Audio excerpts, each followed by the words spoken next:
ఆప్కి అదాలతులో Congress party నాయకుడైన జ్యోతిరాదిత్య సింధియాపై ఆరోపణ. ఈయన ఓటమిని అంగీకరించలేకపోయారు. టైమ్ మ్యాగజైన్లో బరాక్ ఒబామా నరేంద్ర మోడీ గురించి రాశారు. చిన్నప్పుడు కుటుంబ బాధ్యతలు స్వీకరించి తండ్రికి తోడుగా టీ కొట్లో పనిచేసేవారు. పేదరికం నుంచి ప్రధానమంత్రి పదవి వరకు ఎదిగిన ఆయన జీవిత పయనం ఇండియా ఎదుగుదలకి ఉద్వేగానికి ఉదాహరణ. పేదరికాన్ని తగ్గించి ఎడ్యుకేషన్ని పెంచి ఆడవారికి అధికారం అప్పగించడం ఆయనకి ముందుచూపు ఎంతో ఉంది అన్నారు. కానీ కాంగ్రెస్ ఈ టీ వ్యక్తిని అంగీకరించలేకపోతున్నారు. ప్రజాస్వామ్యంలో ఎన్నికలనేవి ఒక ఉత్సవం లాంటివి రజత్ గారు. ప్రపంచంలోనే అతిపెద్ద ప్రజాస్వామ్యంగా ఉన్న మన భారతదేశపు ఆధారం, మన భారతదేశపు ప్రత్యేకత ఎన్నికల్లో ఓటు వేయడం అనే హక్కుని పొందడం. ఈ ఎన్నికల పోటీలో ఎవరు ఎన్నుకోబడతారో వాళ్ళు భారత ప్రజల చేత ఎన్నుకోబడినవారు. సంవత్సరం అయిపోయింది. ఈ సంవత్సర పాలనాకాలం తృప్తికరంగా ఉందని నేను భావించడం లేదు. కానీ దీని గురించి మనం ఖచ్చితంగా పరిశోధన చేద్దాం. ఓటమే, గెలుపు గెలిపే. రావడం, పోవడం, అధికారంలో ఉండడం, అధికారంలో లేకపోవడం, హెచ్చుతగ్గులు అనేవి కేవలం రాజకీయ పార్టీలకు మాత్రమే కాదు, ప్రతి ఒక్క మనిషి జీవితంలోనూ ఇలాంటివి ఉంటాయి. కానీ ఆ ఉన్నత స్థాయిలో అహంకారాన్ని పొందకుండా ఉండడం, అలాగే ఓటమి ఎదురైతే నమ్మకాన్ని కోల్పోకుండా ఉండడం, మళ్లీ కష్టపడి శ్రమించి తన ప్రయత్నంతో పైకి రావాలనేది ఆశపడడం, అదే ఒక మనిషికి, ఒక పార్టీకి, ఒక వ్యవస్థకి అతి ముఖ్యమైన పరీక్షని నేను అంటున్నాను. నేను మీకు ఉదాహరణ చెప్తాను. ఇది ఎకనామిస్ట్ మ్యాగజైన్, ప్రపంచంలోనే పెద్ద మ్యాగజైన్ ఇది. ఇండియాలోనే ఆర్థిక స్థితి చాలా నిలకడగా ఉంది అని రాశారు. మోడీగారి ప్రభుత్వం చాలా మంచి నిర్ణయాలు తీసుకోవడం వల్ల ఆర్థిక పరిస్థితి పెరిగింది, వడ్డీ శాతం తగ్గింది, రూపాయి విలువ నిలకడగా ఉంది. ప్రస్తుతం నిధి లెక్కలు కరెక్టుగా ఉన్నాయి, రన్నింగ్ లెక్కలు కరెక్టుగా ఉన్నాయి. వీటిని సరిదిద్దడం వల్ల 7.5% అభివృద్ధి చెందడంలో ఇండియా చైనాని దాటేస్తుందని అంచనా వేస్తున్నారు. కానీ రాహుల్ గాంధీ చెప్తున్నారు 10-0 అని. ఏమీ చేయలేదంటున్నారు. అదే నిజం రజిత్ గారు. ఇప్పుడు చూసుకున్నామంటే నినాదాలు లేవదీశారు. ఏమి నినాదాలు? మంచి రోజులు అనే నినాదాలు. ఇప్పుడు మీకు చెందిన ఇక్కడ కూర్చున్నటువంటి మన ప్రజాస్వామ్యపు పెద్ద ఆస్తి ప్రజలు ఉన్నారు. ఎవరికి ఆ మంచి రోజులొచ్చాయో అడగండి. ఈరోజు రైతులకు ఆ మంచి రోజులొచ్చాయా? రైతుల పరిస్థితి ఎలా ఉంది? వారి పంటకు కనీస రేటు కూడా దక్కడం లేదు. బోనస్ ఇచ్చే ఒక పద్ధతి ఉండేది. కేంద్ర ప్రభుత్వం రాసిన ఒక్క లేఖ వల్ల ప్రతి రైతుకి 150 రూపాయలు ఒక క్వింటాల్కి దక్కుతూ ఉండేది. ఆ బోనస్ని ఆపేశారు. ఎరువులు దక్కలేదు, కానీ నిర్వాహకుల ద్వారా దెబ్బలు మాత్రం దక్కాయి. మండీల్లోంచి స్టాక్ని లిఫ్ట్ చేయలేదు. అదొదిలేయండి, వర్షాకాలంలో అధిక వర్షాల తర్వాత నష్టపరిహారం దక్కలేదు. ఏమంటున్నారంటే స్టేట్ డిజాస్టర్ రిలీఫ్ ఫండ్ నుంచి డబ్బు రావాలి, ఆ తర్వాత చెప్తాం అంటున్నారు. మా టైంలోనూ కరువు అనేది వచ్చింది. మా కాలంలోనూ వర్షాలు ఎక్కువగానే కురిశాయి. కానీ మేము ప్రభుత్వ ఖజానాన్ని రైతుల కోసం తెరిచాం. అదొదిలేయండి, నేల మీద నుంచున్నటువంటి మన రైతులకు చెందిన కాలి కింద భూమి కూడా ఇప్పుడు అది వారికి సొంతం కాదని లాక్కోవడం మొదలుపెట్టారు భూమి సేకరణ మసోదా ద్వారా. అంటే ఒకవైపు మీరు రైతుల గొంతులు నులుముతున్నారు, ఇంకోవైపు వారి ఆస్తైన భూములను కూడా లాక్కుంటున్నారు. మీరు ప్రతిరోజు చెప్తున్నారు రైతులు భూములు ఆక్రమించుకుని వ్యాపారవేత్తలకు ఇస్తున్నారని. ఇది ఆగస్టు 30, 2008లో వచ్చిన టైమ్స్ ఆఫ్ ఇండియా. అప్పుడు మీ పరిపాలనే దాదాపు 4 సంవత్సరాలుగా ఉంది. హర్యానా జడ్జర్లో 25,000 ఎకరాల పొలం, దాని విలువ 45,000 కోట్లు.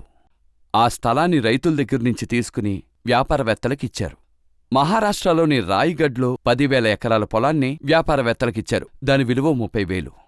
ఒరిస్సాలో 8,000 ఎకరాల స్థలం, 40,000 విలువగల స్థలాన్ని మెతల్సార్కిచ్చారు. అప్పుడు మీరు రైతుల దగ్గర్నుంచి భూమి తీసుకుని వ్యాపారవేత్తలకిచ్చారు. మీరు ఈ ప్రశ్న అడిగినందుకు సంతోషంగా ఉంది. ఈ ప్రశ్న అడిగినందుకు నాకు సంతోషంగానే ఉంది. చాలా సంతోషంగా ఉంది. కానీ దీనికి మీరు మొత్తం వినండి. నేను గౌరవపూర్వకంగా పూర్తి చేయలేదు. సరే చెప్పండి, మీరు చెప్పండి. ఈ ప్రాజెక్ట్స్ అన్నీ కలిపితే మొత్తం స్థలం చూశారంటే 92,000 ఎకరాలు. ముంబైకి సగం అన్నమాట. ఈ స్థలాలు ఇచ్చేయడం వల్ల 5 లక్షల మంది రైతులు ఇబ్బంది పడ్డారు. 5 లక్షల మంది రైతుల స్థలాలు తీసుకుని వ్యాపారవేత్తలకిచ్చారు. అప్పుడది వ్యాపారవేత్తలకు సహాయపడే ప్రభుత్వమా లేక రైతులకు సహాయపడే ప్రభుత్వమా? నేను ఇదివరకే చెప్పినట్టు రజిత్ గారు, మీరు ఈ ప్రశ్న అడిగినందుకు సంతోషంగా ఉంది. నేను మిమ్మల్ని అడిగినందుకు సంతోషంగా ఉంది. సరే, మా ఇద్దరికీ సంతోషమే. కానీ మీరిందులో ఒక డేటా పాయింట్ని మర్చిపోయారు. గుజరాత్లో వ్యాపారస్తులకు ఇవ్వడం కోసం ఎంత భూమిని లాక్కున్నారు? అది చెప్పమంటారా? ఆ. అది చెప్తాను వినండి. మరి మీరు ఈ పాయింట్ని ఎలా మిస్ చేశారు ప్రశ్న అడిగినప్పుడు? నాకు తెలుసు. అది మీరు కొద్ది రోజులకు ఒక్కొక్కసారి ఈ విషయం గురించే చెప్తున్నారు. రాహుల్ గాంధీ ప్రతి ఒక్కసారి అదానీ పేరే చెప్తున్నారు. నేను ఎవరి పేర్లు చెప్పలేదు, నేను రాష్ట్రం పేరే చెప్పాను. ఆ రాష్ట్రానికి చెందిన వ్యాపారవేత్త అదానీ. రాహుల్ గాంధీ తరచూ స్పీచెస్లో చెప్తూ ఉంటారు. గుజరాత్ కాంగ్రెస్ హయాంలో సీఎంగా ఉండేవారు అమర్ సింగ్ చౌదరి. ఆయన అదానికి పర్ స్క్వేర్ ఫీట్ 25 పైసలకి ఇచ్చారు. కానీ ఇంకా మీరు నా ప్రశ్నకు సమాధానం ఇవ్వలేదు. అరే, ప్రశ్నకి సమాధానం మీరే చెప్పాలి, నేను కాదు. కానీ అందులో గుజరాత్ ఫిగర్ కూడా ఉండాలి కదా. అది మీరే చూడండి. లేదుగా. అరే, ఈ ప్రశ్నకు మీరు నా ప్రశ్నకు సమాధానం చెప్పండి. మీరేం చెప్తున్నారంటే అవాయిడ్ చేయాలంటే నేను వదలను, చెప్తున్నాను కదా. సమాధానం కావాలి. నేను మీ ప్రశ్నకు సమాధానం చెప్తాను. ఈ 90,000 ఎకరాల పొలాల్ని నేను ఖచ్చితంగా మీ ప్రశ్నకు సమాధానం చెప్తాను. కాకపోతే నేను అడిగే ఒక చిన్న ఫ్యాక్ట్ మిస్ అయ్యింది. దాని గురించే మిమ్మల్ని అడిగాను. మీరు తప్పించుకోవాలని చూస్తున్నారు, నేను తప్పించుకోవాలనుకోవడం లేదు. భూమి అనేది అపహరించబడింది, అందులో భిన్నాభిప్రాయం లేదు. రాష్ట్ర ప్రభుత్వం చేతే స్వాధీనం చేసుకోబడింది. అది బీజేపీ రాష్ట్ర ప్రభుత్వం అయినా సరే, లేక కాంగ్రెస్ ప్రభుత్వం అయినా సరే, సమాజ్వాదీ పార్టీ కావచ్చు, బీఎస్పీ పార్టీ కావచ్చు, ఏ పార్టీ అయినా కావచ్చు, అందులో భిన్నాభిప్రాయం ఏం లేదు. కానీ ఆ పరిస్థితిని సరిచెయ్యడానికి, చక్కదిద్దడానికి మేము భూముల్ని హస్తగతం చేసుకునే మసోదాని పార్లమెంటులోకి తీసుకొచ్చాం. నెంబర్ 1. నెంబర్ 2, ఈ ఉదాహరణలన్నింటికీ నష్టపరిహారం చెల్లించబడింది. నెంబర్ 3, మన విషయం ఏంటి? అదేమిటంటే భూమి రైతుకు చెందింది. చిన్నపాటి రైతులు ఉన్నందువల్ల ఆ రైతుల దగ్గర్నుంచి వాళ్ల అంగీకారం లేకుండానే ఆ భూముల్ని మీరు తీసుకోవచ్చా? రైతు అంగీకారాన్ని పొందడంలో మీకేమిటి ఇబ్బంది? నెంబర్ 1. నెంబర్ 2, సామాజిక ప్రభావం అనేది ఉండకూడదా? రజత్ గారు, నాకు ఆశ్చర్యంగా ఉంది. మీరు వినుంటారు, నేను విన్నాను. బడ్జెట్ టైంలో పార్లమెంట్లో చర్చలు జరిగినప్పుడు బీజేపీ తరఫు నుంచి రాజ్నాథ్ సింగ్ గారు, హుకుం నారాయణ్ గారు, సుష్మా స్వరాజ్ గారు చెప్పారు. అంటే ఒక ఆవగింజంత భూమి కూడా తీసుకోకూడదు, సోషల్ ఇంపాక్ట్ అసెస్మెంట్ లేకుండా. ఆవగింజంత భూమి కూడా తీసుకోకూడదు, ఏ రైతు అంగీకారమూ లేకుండా. బల్లగుద్ది అభినందించారు బిల్లుని పాస్ చేసినప్పుడు. 1 సంవత్సరంలో అంత మంచి సమయం ఏమొచ్చింది మీరు అభిప్రాయాన్ని మార్చుకోవడానికి? సింధే గారు, సోనియా గాంధీ కాంగ్రెస్ పార్టీ ప్రెసిడెంట్ జైపూర్ మీటింగ్లో మాట్లాడుతున్నారు. ఎంత ధర ఇచ్చైనా రైతుల పొలాల్ని ఆక్రమించుకోకూడదు అన్నారు. అది అందరికీ తెలిసిన విషయమే. అది పలు పంటలు పండే భూమి. కానీ హర్యానాలో మీ ప్రభుత్వమేముంది? 20,000 ఎకరాల పొలానికి సెక్షన్ 4, సెక్షన్ 5 నోటీసొచ్చింది. ఆ స్థలం వ్యవసాయాల దగ్గర్నుంచి ఆక్రమించుకున్నారు. ఆ తర్వాత కొద్ది రోజుల్లోనే గుడ్గావ్, సోనిపత్, ఫరీదాబాద్ స్థలాలలో బంగారం పండే ఆ పొలాలలో రెసిడెన్షియల్ కాలనీ కట్టడానికి అనుమతి ఇవ్వబడింది. ఒకే రాత్రిలోగా 2 4 అయింది, 4 8 అయింది, 8 16 అయింది. చూడండి, మీరు చెప్తున్నారు కాబట్టి అలా జరుగుండొచ్చు. లేదు, ఖచ్చితంగా అలా జరుగుండొచ్చు. మీరే అడుగుతున్నారు కదా. ఇలా చూడండి, మీరు నిజంగానే రైతులకి ఏవైనా మంచి చేయాలనుకుంటే అదే రజత్ గారు, భూమి సేకరణ బిల్లులో పలు పంటలను పండే భూమిని హస్తగతం చేసుకోవడానికి పరిపూర్ణమైన నిషేధం, కట్టుబాట్లు విధించబడ్డాయి. దానినే ఈ బీజేపీ ప్రభుత్వం తొలగించాలనుకుంటోంది. వీళ్లు తీసుకొచ్చిన ఆర్డినెన్స్ ఒక్కసారి కాదు, అంటే 2 సార్లు కాదు, 3 సార్లు తీసుకొచ్చారు. మన దేశ చరిత్రలోనే మొట్టమొదటిసారి రాజ్యసభ వాయిదా వేయబడింది ఆ ఆర్డినెన్స్ని మళ్లీ తీసుకురావడం కోసం. ఇది ప్రజాస్వామ్య విలువలకు, ఆచరణకు వ్యతిరేకం కాదా?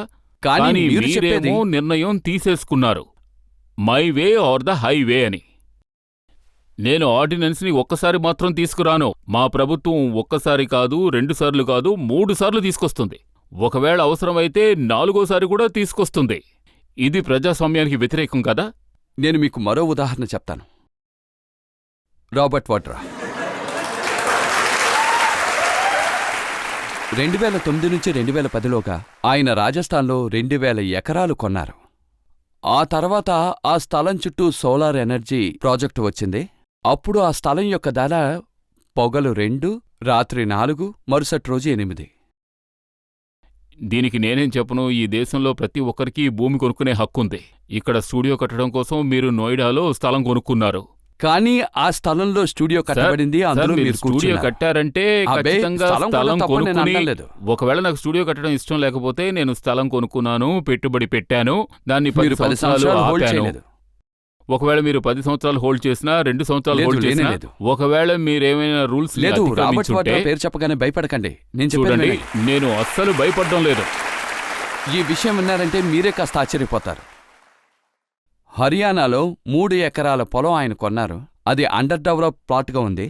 18 రోజుల్లోనే ఆయనకు ప్రభుత్వం అనుమతి ఇచ్చింది ఆ వ్యవసాయ భూమిని కమర్షియల్గా మార్చడానికి. కమర్షియల్గా మారిన తర్వాత దాన్ని మరొక కంపెనీకి అమ్మేశారు. దానికోసం కొన్ని వేల రూపాయలు మాత్రమే ఖర్చు పెట్టారు. కానీ ఆయనకి కోట్ల కొద్దీ దక్కింది. ఇదే మాయాజాలం.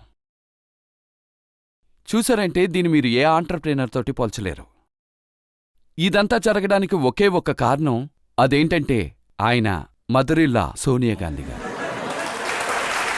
చూడండి, ఈ దేశంలో ప్రతి ఒక్కరికి వాళ్ళ బిజినెస్ చేసుకోవడానికి, పెట్టుబడి పెట్టడానికి హక్కు ఉంది. ఒకవేళ ఎవరైనా రూల్స్ ని అతిక్రమించుంటే, ఈ రోజు హర్యానాలో బీజేపీ ప్రభుత్వమే ఉంది, కేంద్రంలోనూ బీజేపీ ప్రభుత్వమే ఉంది. ఎంక్వైరీ చేయండి, ఎలాంటి సమస్య లేదు. విచారణ జరుగుతోంది. చేసుకోండి, నిక్షేపంగా చేసుకోండి. మాకు నమ్మకం ఉంది, వాళ్ళు అన్ని నిబంధనలని ఫాలో అయ్యే అన్నీ చేశారు. అందుకోసం ఒక కమిటీ కూడా ఉంది, ఎంక్వైరీ చేసుకోమనండి. నేనేం చెప్తున్నానంటే గాజుల మేడలో కూచుని ఇతరులపై రాళ్లు విసరకూడదు. నేను మీతో ఇదే చెప్పదలుచుకున్నాను. దేశ శ్రేయస్సు, ప్రజల శ్రేయస్సు కోరుకునే వారికి ఇటువంటి ఒక చట్టాన్ని తేవడానికి ప్రభుత్వానికి పూర్తి అధికారం ఉంది. మీరు జనవరి 1, 2014లో చట్టం తీసుకొచ్చారు. మే 12, 2015 వరకు 29 జిల్లాల్లో ఆ బిల్లు లోపల ఒక అంగుళం స్థలం కూడా అక్వైర్ చేయలేదు. మన దేశంలో ఏ ప్రాజెక్ట్ కోసం భూమి లేదో మీరే చెప్పండి. మన దేశంలో ఎన్ని బీడు భూములున్నాయి? మా ప్రాంతంలో చంబల్ ఘాటుకు వచ్చి చూడండి. నేను గత 10 సంవత్సరాలుగా మా రాష్ట్ర ప్రభుత్వంతో మనకి పారిశ్రామీకరణ కావాలి అంటే చంబల్లో ఉన్న బంజర భూముల్ని తీసుకుని ఎందుకు ఉపయోగించుకోకూడదు అని. 10 సంవత్సరాలు మీ పరిపాలన ఉంది, మరి ఎందుకు ఆ బిల్లు తీసుకురాలేదు? అయ్యో, నేను చెప్పేది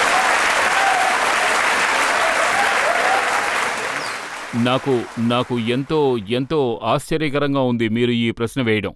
నేను చెప్తున్నానుగా, మా రాష్ట్రంలో మా ప్రభుత్వం లేదు, అది రాష్ట్ర ప్రభుత్వం యొక్క బాధ్యత. 10 సంవత్సరాలు దిగ్విజయ్ సింగ్ గారు ముఖ్యమంత్రిగా ఉన్నారు. అక్కడ ఎన్ని ప్రాజెక్టులు వచ్చాయి? భూమికి లోటు లేకుండా ఉంది కదా, భూమికి లోటు లేదు కదా. పరిస్థితి ఏమిటంటే, మేము రజత్ గారు ఆ బిల్లులో ఏం రాశామంటే, ముందు బ్యారన్ ల్యాండ్ని తీసుకోవాలి, బంజరు భూముల్ని తీసుకోవాలి. అదే అడుగుతున్నాను, మీ వాళ్ళే కదా పరిపాలించారు. బ్యారన్ ల్యాండ్ ఎందుకు తీయలేదు? బ్యారన్ ల్యాండ్ మేము ఎంతో తీసుకున్నాం కదా. అయితే పలు చంబల్లో చోట్ల. చేసి ఉండొచ్చు. మేము ఆ ప్రాంతంలో చంబల్లో చంబల్ ఎందుకని మీరు ప్రాంతంలో చేయలేదు? 15 సంవత్సరాలుగా మా పాలన లేదుగా. ఇంతకు ముందు ఉంది కదా. భూమి ఎప్పుడు ఉన్నదే లేదు. నేను చెప్తాను కదా, భూమి తక్కువగా ఉంటే దాన్ని ఉపయోగించుకోండి. అందులోంచి హైవే వెళ్తోంది, మీ శతాబ్ది ట్రైన్ అందులోంచి వెళ్తోంది. అటుంటప్పుడు ఇంకేం లోపం ఉంది? ఎందుకు పలు పంటలు పండే భూమిని లాక్కోవాలని చూస్తున్నారు? ఎందుకు రైతులు అంగీకారం లేకుండా వాళ్ళ భూములు లాక్కోవాలని చూస్తున్నారు? అది కాదు సార్ మీరు రైతుల చెప్పేది. విషయంలో మీరు ఎందుకని ఈ ఆలోచనతో ఉన్నారు అంటున్నా. ఎలాగైనా రైతుల్ని నాశనం చేయాలనుకుంటున్నారు. ఇలా ఎందుకు? చూడండి సింధియా గారు, హర్యానా ప్రభుత్వం ఎంతో పండే మీరు పంటలని, మళ్ళీ అక్కడికే వెళ్లారు. ఎన్నో రకాల పంటలు పండే స్థలాన్ని ఆక్రమించుకున్నప్పుడు మీరు మాట్లాడలేదు ఎందుకని? నేను ఆల్రెడీ చెప్పాను కదా, పలు రాష్ట్ర ప్రభుత్వాలు చాలా చోట్ల భూముల్ని తీసుకున్నాయి. అది పలు పంటలు పండే భూమైనా కావచ్చు, బంజరు భూమైనా కావచ్చు. అలాంటి వాటన్నిటినీ ఒక చట్టంలోకి తేవాలనే భూమి సేకరణ మసోదాని తీసుకొచ్చాం. నేను అడిగేదేమిటంటే, అప్పుడు రైతులు పొలాలు ఆక్రమించుకుంటున్నారని ఎందుకు మీరు అడగలేదు? ఆ సమయంలో ఆ చట్టాన్ని మేమే తీసుకొచ్చాం. అంతకుముందు నష్టపరిహారం ఒకవేళ చెల్లించే అది బిల్డర్స్కి ఇవ్వడం బట్టా, లేక వ్యాపారవేత్తలకు ఇవ్వడం వల్ల? మీరెందుకు ఒక రాష్ట్రం మీదే దృష్టి పెట్టారు? అంటే కాంగ్రెస్ ప్రభుత్వం ఉన్న స్టేట్ల గురించే ఇప్పుడు నేను అడుగుతున్నాను. భూమి సేకరణ చేసే ఈ పద్ధతి ఎన్నో రాష్ట్రాల్లో జరిగింది. అది కాంగ్రెస్ రాష్ట్ర ప్రభుత్వం అయినా సరే, బీజేపీ రాష్ట్ర ప్రభుత్వం అయినా సరే, సమాజ్వాదీ రాష్ట్ర ప్రభుత్వం అయినా సరే, బీఎస్పీ రాష్ట్ర ప్రభుత్వం అయినా సరే, ఏ ప్రభుత్వం అయినా సరే, మేం ఒక జాతీయ పాలసీ తీసుకురావాలని ప్రయత్నించాం. అందుకనే భూమి సేకరణ మసోదాని తీసుకొచ్చాం. అంటే ఈ బిల్లు తరువాత ఒక్కొక్క రాష్ట్రంలోనూ జాతీయ స్థాయిలో ఈ పద్ధతిలోనే భూముల్ని సేకరించాలి అనేది మా ఉద్దేశం, భారత ప్రభుత్వ ఉద్దేశం. కానీ 1 సంవత్సరం పరిపూర్ణంగా అమలుకొచ్చేలోగా దాన్ని చించి చెత్తబుట్టలో మీరు పడేశారు. మీరంటే మీరు కాదు, ప్రభుత్వం అని చెప్తున్నారు. మసోదాని చింపి చెత్త కుండీలో పడేసే పని రాహుల్ గాంధీనేగా చేస్తారు. వాళ్ళ ప్రభుత్వపు ప్రధానమంత్రి అయిన మన్మోహన్ అవే సింగ్ గారి కాదు, నేను మిమ్మల్ని కరెక్ట్ చేయాలనుకుంటున్నాను. ఆయన ఎప్పుడూ చించిందే లేదు. ఇది చింపి పారాయచ్చు కదా అని ఓసారి ఆయన అన్నారు. కాదు, నేను చెప్పేదేమిటంటే ఆయన ఎప్పుడూ చించలేదు. ఆయన తన భావాల్ని బయటపెట్టారు. అవి మీకిష్టం లేకపోవచ్చు, మిగతా వారికి ఇష్టం లేకపోవచ్చు, కానీ ఆయన భావాలు ఆయన వ్యక్తపరిచారు. ప్రజలు ఏదైనా ప్రశ్న అడగాలనుకుంటున్నారా? నా ప్రశ్న ఏంటంటే, ఈరోజు రాహుల్ గాంధీ గారు బీజేపీకి వ్యతిరేకంగా ఎంత యాక్టివ్గా ఉన్నారో, వాళ్ళ పరిపాలనలోనే అంత యాక్టివ్గా ఉండుంటే ఖచ్చితంగా ఈరోజు కాంగ్రెసే ఉండేది. ఆ సమయంలో కూడా ఆయన ఆ స్థాయిలోనే యాక్టివ్గా ఉన్నారు. అంటే ఉదాహరణకు భూమి సేకరణ బిల్లునే తీసుకోండి రజిత్ గారు, మనం ఇంతసేపు దాని గురించే మాట్లాడుకున్నాం. ఆ బిల్లుకు కావలసిన ఆధారం ప్రారంభం పట్టా పర్సోల్ సంఘటన తర్వాతే మొదలైంది. దానికి రాహుల్ గారే ఆధ్వర్యం వహించారు. దాన్ని బేస్ చేసుకునే దాన్ని సృష్టించారు. ఉద్యోగ అవకాశాల భరోసా పథకాన్ని తీసుకోండి, 200 రాష్ట్రాల్లో అమలు చేయబడ్డాయి. దాన్ని 600 రాష్ట్రాలకు విస్తరింపజేసింది కూడా ఆయనే. అందువల్ల ఆయన యాక్టివ్నెస్ అనేది ఎప్పుడూ ఉంది. గత 1-2 నెలల్లో ఆయన ఒక కొత్త ఉద్వేగంతో ముందుకొచ్చారు. అందువల్ల కాంగ్రెస్ పార్టీకి, ఈ దేశ యువతరానికి ఓ నమ్మకం వచ్చింది. నేను 2 ప్రశ్నలు అడగాలి. ఒకటి మిమ్మల్ని, ఇంకోటి రజత్ సార్ మిమ్మల్ని కూడా అడగాలి. నా ప్రశ్న చూడండి, ఏంటంటే, ఆయనకి పర్మిషన్ ఉంది కదా? అవునవును, ఖచ్చితంగా అందరికీ ఉంది. నా ప్రజలు ప్రశ్న ఏంటంటే, కాదు, ఆయన చెప్పారు నాకు అనుమతి లేదు కాదు, అని. కాదు. అందుకే సమాధానం చెప్పాల్సింది మీరే. ప్రజలు ఎవరినైనా అడగచ్చు, ఏమైనా అడగచ్చు. నా ప్రశ్న ఏంటంటే, అదేంటంటే, నేను రాహుల్ సార్ని ఇక్కడ చూడ్డానికి ఎంతో ఆతృతగా ఇక్కడికి వచ్చాను. ఆయన ఇక్కడికి ఎప్పుడు వస్తారు? ఎందుకంటే ఎంతోమంది సెలబ్రిటీస్ ఇక్కడికి వచ్చారు. కాబట్టి నా ప్రశ్న ఏంటంటే, ఆయన బిజీ షెడ్యూల్లో ఎప్పుడు టైం తీసుకొని ఈ ప్లేస్కి వస్తారు? నాకు ఒక నమ్మకం ఉంది. రజిత్ గారు ఆహ్వానిస్తే మేమందరం ఆయన ఆహ్వానం మేరకు ఆయన మేము వచ్చినట్టు ఎన్నోసార్లు ఆహ్వానించాం, ఆయన తప్పకుండా ఆయన వస్తారు. నేను కూడా ఆయనకి నా తరఫున చెప్తాను. మీరు నా కోసం కొంచెం సిఫార్సు చేయండి. ఆయన చూడడానికి ప్రజలు మీరు ఇష్టపడుతున్నారు చెప్పడానికంటే ముందే నేను చెప్పానుగా.